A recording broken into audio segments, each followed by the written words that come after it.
महाराष्ट्र में स्थानीय निकाय चुनाव को लेकर महाविकास आघाड़ी और महायुति दोनों में हलचल शुरू हो चुकी है, क्योंकि गठबंधन के सवाल पर मुख्यमंत्री फडणवीस ने कहा है कि इसका फैसला पार्टी करेगी, लेकिन कोशिश ये रहेगी कि महायुति साथ में चुनाव लड़े, पर जिन सीटों पर बात नहीं बनेगी वहां फ्रेंडली फाइट होगी।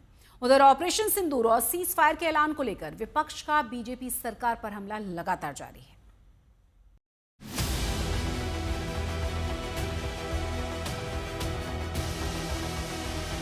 बीएमसी चुनाव से पहले मुंबई में सियासी बिसात बिछनी शुरू हो गई है। महायुति और महाविकास आघाड़ी दोनों में सहयोगियों के साथ चुनाव लड़ने को लेकर सस्पेंस जारी है। इस बीच मुख्यमंत्री देवेंद्र फडणवीस ने साफ कर दिया है कि बीएमसी और पूरे सूबे में स्थानीय निकाय चुनाव में महायुति एक साथ लड़ेगी, लेकिन जहां बात नहीं बनेगी वहां फ्रेंडली फाइट होगी। भारतीय जनता पक्षामध्ये अशा प्रकारचा निर्णय करण्याचा अधिकार हा आमचे अध्यक्ष, कार्याध्यक्ष आणि आमचं जे इलेक्शन कमिटी त्यांना आहे, बाकी कोणालाही हा अधिकार नाही। आमची भूमिका पक्की आहे। महायुतीमध्ये आम्ही निवडणुका लढणार आहोत। एखाद्या ठिकाणी जिथे शक्य नाही त्या ठिकाणी मैत्रीपूर्ण लढत होती। इस बीच ऐसी अटकलें हैं कि शिवसेना, यूबीटी और एमएनएस एक साथ आ सकते हैं। उद्धव ठाकरे के इस बयान के बाद दोनों के मिलन की खबरों को बल मिला था। एक विषय आहे, संपूर्ण महाराष्ट्राचं लक्ष लागलंय की राज ठाकरे, उद्धव ठाकरे कधी एकत्र येणार। साथ दिली, प्रतिसादही सकारात्मक आहे, पण मनसेतून सांगितलं जातं आहे की युतीचा प्रस्ताव पाठवा। ठीक आहे, बरोबर आहे। जे महाराष्ट्राच्या जनतेच्या मनात आहे ते होईल। उधर शिवसेना कह रही है कुछ भी हो, लेकिन महायुति फडणवीस, शिंदे और अजीत पवार के नेतृत्व में ही चुनाव लड़ेगी। राज ठाकरे और उद्धव ठाकरे साथ में आए या नहीं आए, ये उनकी अंदरूनी मामला है, हमें कोई टिप्पणी नहीं करनी है। लेकिन कोई भी ठाकरे साथ में आए, महायुति की जीत हमेशा निश्चिंत है, क्योंकि हमने काम किया है। आदरणीय देवेंद्र फडणवीस, एकनाथ शिंदे और अजीत पवार ने जो जनहित में काम किया महाराष्ट्र में, कोई भी परिवारवाद या कोई भी दल साथ में आए हमें स्पर्धा नहीं दे सकती है। तो ये उनका एक अंदरूनी फैसला है, लेकिन ये समझना जरूरी है, आज है पॉलिटिक्स ऑफ परफॉर्मेंस। आप अच्छा काम करें तो आप आगे जाएंगे, आप अच्छा काम नहीं करें या आप लोगों के बारे में नहीं सोचे तो लोग कभी आपको स्वीकार नहीं करेंगे आपके सरनेम पे।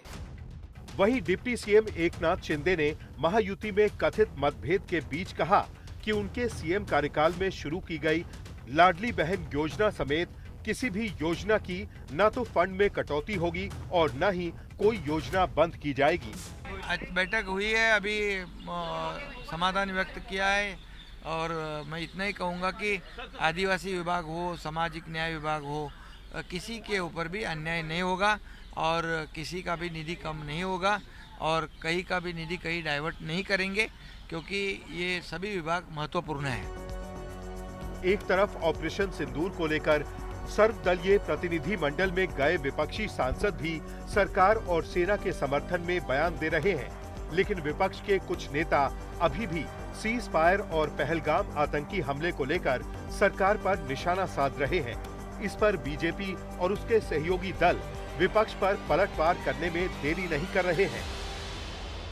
पाकिस्तान को बताया गया कि हम कौन से जगह में टारगेट कर रहे हैं, वहाँ से आपके लोगों को हटा दो। तो इसका मतलब है कि कंप्यूटर में जो छोटे बच्चे गेम खेलते हैं वो गेम खेला गया और जो आतंकवादियों ने हमारी बहनों का सिंदूर छीना था, उनके बारे में देश के प्रधानमंत्री ने क्यों नहीं बात रखी, ये भी सवाल देश की जनता के सामने है। और पाकिस्तान का जो दहशतवादी चेहरा है उसको एक्सपोज करने के लिए ये टीम जो है कामयाब हो गई और इसीलिए उनके साथ रूबरू बात करना, उनके साथ चर्चा करना, इसके लिए कल प्रधानमंत्री जी ने सभी लोगों को समय दिया और सभी लोगों को शाबाशी भी दी। ऑल पार्टी का डेलीगेशन हर कंट्री में भेजा और वहाँ पाकिस्तान की क्या गलतियां है वो उनको बताने का प्रयत्न हुआ है। इसीलिए डेलीगेशन ने बहुत अच्छा काम किया है, वो अपनी बात रखकर वो वापिस आए हैं और माननीय प्रधानमंत्री जी से उन्होंने बात भी किए, उनके अनुभव भी उनको बताए हैं।